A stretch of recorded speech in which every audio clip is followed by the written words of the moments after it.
नमस्कार दोस्तों, आप सभी का अपने YouTube चैनल पर स्वागत है। मैं हूं शिव कुमार। दोस्तों, आप सभी के लिए एक महत्वपूर्ण वीडियो लेकर आया हूं जिसमें आज हम हिंदी व्याकरण में पढ़ेंगे वर्णमाला। आइए देखते हैं वर्णमाला कहते किसे हैं। भाषा की सार्थक इकाई वाक होती है। वाक से छोटी इकाई उपवाक, उपवाक से छोटी इकाई पदबंध, पदबंध से छोटी इकाई पद या शब्द, पद से छोटी इकाई अक्षर, अक्षर से छोटी इकाई ध्वनि या वर्ण होते हैं। आप यहाँ पे देख सकते हैं कि राम एक शब्द है जिसमें आपका दो अक्षर रा और मा है। वही वर्ण की बात करें तो इसमें चार वर्ण, र एक व्यंजन है, आ एक स्वर है, म वही भी व्यंजन है और अ एक स्वर है। इस प्रकार इसमें चार वर्णों से मिलकर के यह राम शब्द बना हुआ है। आइए हम वर्ण की बात करते हैं तो वर्ण कहते किसे हैं। भाषा की छोटी इकाई जो होती है वह ध्वनि होती है, इसे वर्ण कहते हैं। अब देखते हैं वर्णमाला कहते किसे हैं। वर्णों के व्यवस्थित समूह को वर्णमाला कहते हैं। आइए बात करते हैं हिंदी मानक वर्णमाला। हिंदी मानक वर्णमाला मूलतः उच्चारण के आधार पर 45 वर्ण होते हैं, वही जिसमें आपका 10 स्वर 35 व्यंजन। लेखन के आधार पर बात करें तो कुल 52 वर्ण होते हैं जिसमें 13 स्वर 35 व्यंजन और 4 संयुक्त व्यंजन होते हैं।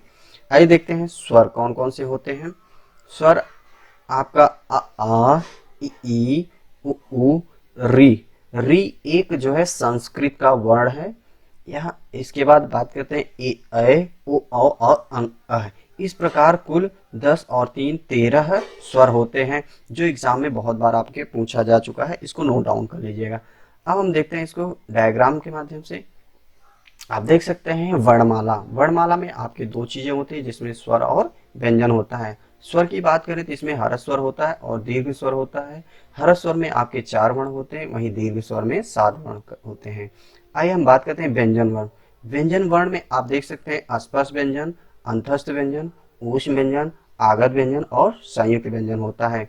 स्पर्श व्यंजन की बात करते हैं, इसमें कवर गाता है, चवर गाता है, टवर गाता है, तवर गाता है, पवर गाता है और दो द्विगुणक व्यंजन आते हैं। इस प्रकार 25 + 2 27 वर्ण होते हैं स्पर्श व्यंजन। अंतस्थ व्यंजन की बात करें तो इसमें आपके 4 वर्ण होते हैं, वहीं ऊष्म व्यंजन में भी 4 वर्ण होते हैं। आगत में आपके 2 वर्ण होते हैं, संयुक्त में भी आपके 4 वर्ण होते हैं। इस प्रकार वर्णों की कुल संख्या हिंदी में 52 होते हैं। अब हम बात करते हैं स्वर। आइए स्वर कहते किसे हैं देखते हैं। स्वतंत्र रूप से बोले जाने वाले वर्ण को स्वर कहते हैं। परंपरागत रूप से इनकी संख्या 13 मान गई है। प्लीज इसको नोट डाउन कर लीजिएगा। स्वर की संख्या कुल 13 होती है जो एग्जाम में बहुत बार पूछा गया है कि स्वर की संख्या कुल कितनी होती है। वहीं उच्चारण की दृष्टि की बात करें तो इनमें केवल 10 ही स्वर होते हैं। वो कौन कौन से थे आइए इसको देखते हैं। आप देख सकते हैं यहीं पे आ ई उ ए ऐ ओ औ। इसमें आपके री नहीं होता है। ठीक है। अब हम बात करते हैं स्वर में हर्ष स्वर की। जिनके उच्चारण में कम समय यानी एक मात्रा का समय लगता है उसे हर्ष स्वर कहते हैं। ये आपका होता है छोटा अ, छोटी ई, उ और री। अब हम बात करते हैं दीर्घ स्वर। दीर्घ स्वर जिनके उच्चारण में हर्ष स्वर से भी अधिक समय यानी 2 मात्रा का समय लगे उसे दीर्घ स्वर कहते हैं। आइए बात करते हैं दीर्घ स्वर कौन कौन से होते हैं देख लीजिए। बड़ा आ, बड़ी ई, बड़ा उ, ए ऐ और ओ औ होते हैं। अब हम बात करते हैं कि व्यंजन यानी कॉन्सोनेंट। कॉन्सोनेंट कहते किसे हैं आप देख सकते हैं। स्वर की सहायता से बोले जाने वाले वर्ण को व्यंजन कहते हैं। प्रत्येक व्यंजन के उच्चारण में अ स्वर मिला होता है। अ के बिना व्यंजन का उच्चारण संभव नहीं है। इनकी संख्या 33 मानी जाती है। वहीं द्विगुणक व्यंजन यानी ढ और ड की बात करें तो इनको जोड़ देने पर इनकी संख्या कुल 35 हो जाती है। आइए देखते हैं ये व्यंजन कौन कौन से हैं। आप देख सकते हैं कवर्ग। कवर्ग में आपका आता है क, ख, ग, घ, अंगा। वहीं चवर्ग में च, छ, ज, झ और इया। अब हम बात करते हैं टवर्ग की। टवर्ग में आपका आता है ट, ठ, ड, ढ, अड़ा। इसके बाद आता है तवर्ग। तवर्ग में आप देख सकते हैं त, थ, द, ध और न होता है। इसके बाद हम पवर्ग की बात करते हैं तो इसमें आपका प, फ, ब, भ और म होता है। अब आप देख सकते हैं इसमें दो द्विगुणक व्यंजन जो आपके हैं ड और ढ। या आपका द्विगुणक व्यंजन या उच्छिष्ट व्यंजन भी इसे कहते हैं, जो एग्जाम में बहुत बार पूछा जाता है कि द्विगुणक व्यंजन या उच्छिष्ट व्यंजन किसे कहते हैं। आइए हम देखते हैं अंतस्थ व्यंजन। यह भी एग्जाम में बहुत बार पूछा गया है कि अंतस्थ व्यंजन किसे कहते हैं और ये कितने होते हैं, कौन कौन से होते हैं। आप देख सकते हैं अंतस्थ व्यंजन में आपके 4 वर्ण होते हैं, य, र, ल और व। अब हम बात करते हैं ऊष्म व्यंजन। ऊष्म व्यंजन भी आपका बहुत बार पूछा गया है कि ऊष्म व्यंजन कौन कौन से हैं और कितने वर्ण हैं। आप देख सकते हैं ऊष्म व्यंजन के आपके हैं स, ख, श और ह होते हैं।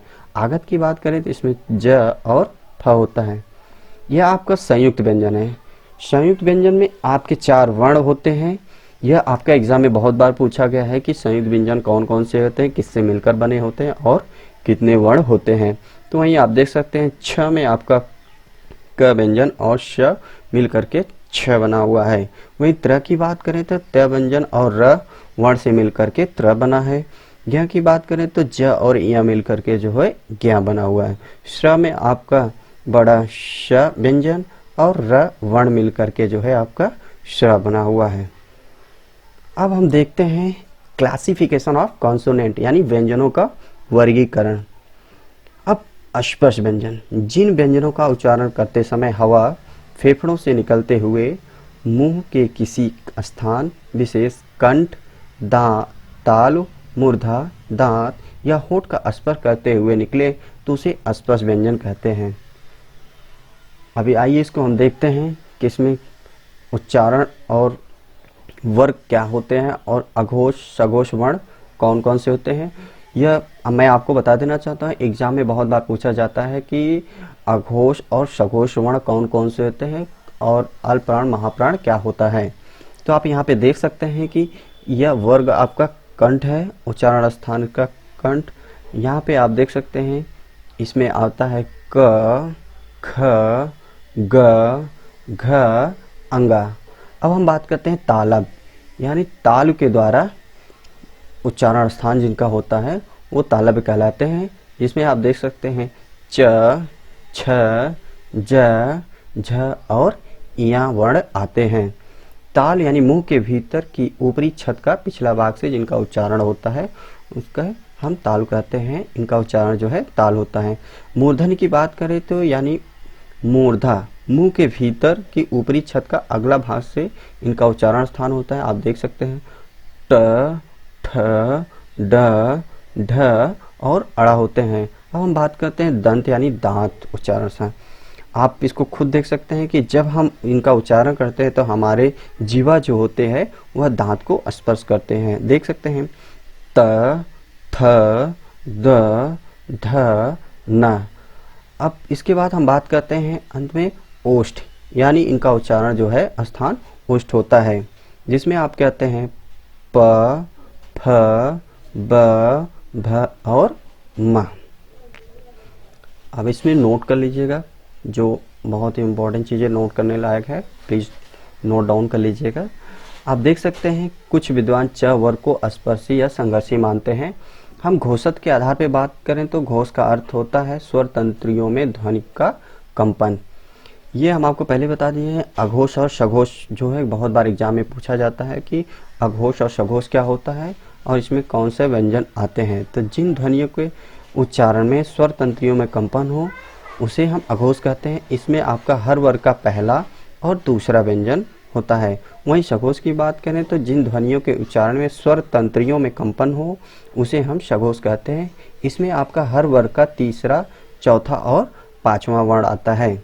वहीं प्राणत के आधार पर बात करें तो यहाँ प्राण का अर्थ है हवा से। इसमें अल्पप्राण और महाप्राण होते हैं। यह भी एग्जाम में बहुत बार पूछा जा चुका है कि इसको नोट डाउन कर लीजिएगा कि अल्पप्राण और महाप्राण क्या होते हैं। अब हम बात करते हैं अल्पप्राण। जिन व्यंजनों के उच्चारण में मुख से कम हवा निकले उन्हें हम अल्पप्राण कहते हैं। ये आपका हर वर्ग का पहला, तीसरा और पांचवा व्यंजन होता है। वहीं हम महाप्राण की बात करें तो जिन व्यंजनों के उच्चारण में मुख से हवा निकले, जिन व्यंजनों के उच्चारण में हकार ध्वनि की विशेष रूप से सुनाई दे उसे हम महाप्राण कहते हैं। ये आपके हर वर्ग का दूसरा, चौथा और व्यंजन होता है। आप यहाँ पे देख सकते हैं कि अघोष की बात करें तो यहाँ पे आपका पहला और दूसरा वर्ण होता है। सघोष में आप देखिए तो तीसरा, चौथा और पांचवा होता है। वहीं अल्पप्राण की बात करें तो आपका पहला होता है, आप देख सकते हैं क, तीसरा आपका ग, पांचवा आपका अंग आएगा जो नासिक वर्ण होता है। फिर हम वही महाप्राण की बात करें, दूसरा और चौथा होता है ख और ग होता है। आइए अब इसको हम देखते हैं। अब हम बात करते हैं अंतस्थ व्यंजन की। यह एग्जाम में बहुत बार पूछा जा चुका है। अंतस्थ व्यंजन देखते हैं इनके कहते किसे हैं। जिन वर्णों का उच्चारण पारंपरिक वर्णमाला के बीच अर्थात स्वरों व्यंजनों के बीच स्थित हो उन्हें हम अंतस्थ व्यंजन कहते हैं। आइए अब हम इन्हें देखते हैं, इनका वर्ग और इनका उच्चारण स्थान क्या है। अब वहीं हम बात करते हैं, यह वर्ग तालव्य होता है और इसका उच्चारण स्थान जो होता है वह ताल। र वर्ग से होता है, इसका उच्चारण स्थान दंत और मसूड़ा होता है। वहीं ल की बात करते हैं, ल वर्ग की, इसका भी उच्चारण स्थान जो है दंत और मसूड़ा होता है। व वर्ग की बात करें तो दंतोष्ठ ऊपर के दांत प्लस निचला होंठ, इनका उच्चारण स्थान होता है। ये सभी आपके सघोष महाप्राण में होते हैं। अब इसमें नोट डाउन कर लीजिए कुछ चीज़ें। ये य और वह, ये आपको एग्जाम में बहुत बार पूछा गया है कि अर्धस्वर कौन कौन से वर्ण होते हैं, तो इसको नोट डाउन कर लीजिएगा। य और वह जो होते हैं ये अर्धस्वर होते हैं। अर्धस्वर यानी जो ध्वनियाँ कभी स्वर हो और कभी व्यंजन हो वह हमें अर्धस्वर कहते हैं। अब हम बात करते हैं र।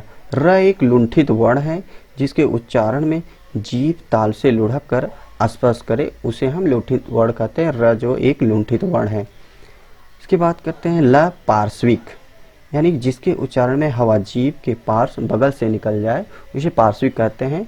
ल एक पार्श्विक वर्ण है। अब हम बात करते हैं ऊष्म या संघर्षी व्यंजन की।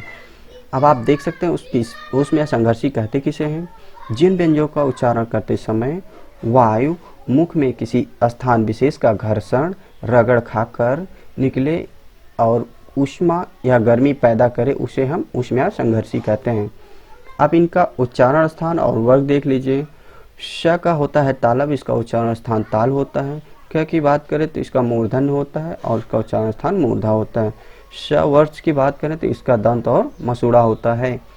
वहीं ह की बात करें, ये स्वरयंत्र कंठ के भीतर स्थित ये सघोष महाप्राण होता है और ये सभी वर्ण जो होते हैं सघोष महाप्राण कहलाते हैं।